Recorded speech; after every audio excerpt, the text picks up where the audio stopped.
Europe 1, il est 6h26 et nous sommes donc le 10 juillet 2015. Aujourd'hui dans l'histoire, bonjour Franck Ferrand. Bonjour Maxime, vous pouvez me refaire le joli bruit? Non, oui, mais c'était simplement Julie qui expliquait Voilà. qu'elle ne savait pas, qu'elle n'avait pas la réponse et qu'elle attendait dans votre chronique. Franck, dites-nous à quel 10 juillet vous a déposé votre machine à remonter le temps. Le 10 juillet 1559, jour de la mort d'un roi, pas n'importe lequel et pas n'importe quelle mort. Il s'agit d'Henri II.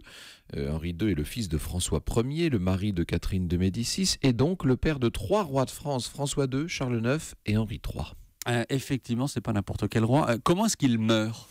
D'une manière à la fois tragique et un peu stupide, il faut bien le dire. Et vous savez qu'Henri II était un grand amateur de tournois de chevalerie, alors que c'était plus du tout la mode à l'époque, bien entendu. Ces tournois à l'ancienne où l'on rompait des lances en pleine lice.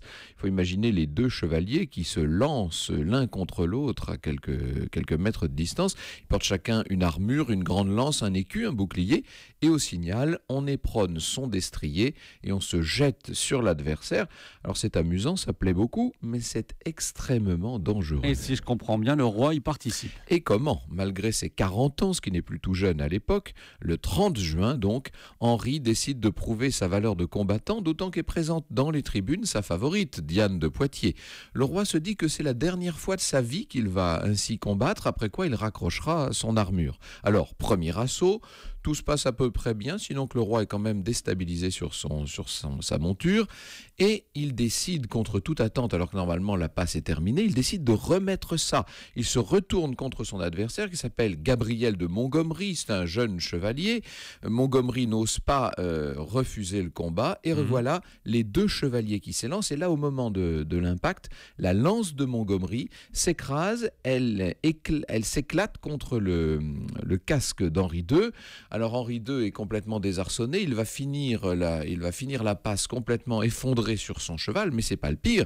Le pire, c'est que le morceau de lance a traversé la visière, il a traversé l'œil d'Henri II, il est entré complètement dans son crâne. On est donc ce 30 juin 1559. Henri II mourra après 9 jours d'une agonie atroce, malgré les efforts du plus grand chirurgien de l'époque, Ambroise Paré.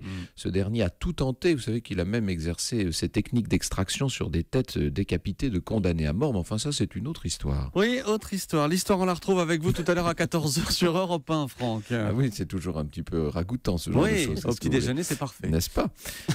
Aujourd'hui, on parlera de la Bourgogne et de toutes ses merveilles. Au cœur de l'histoire à 14h, Franck Ferrand. Merci Franck, à tout à l'heure. Bonne journée.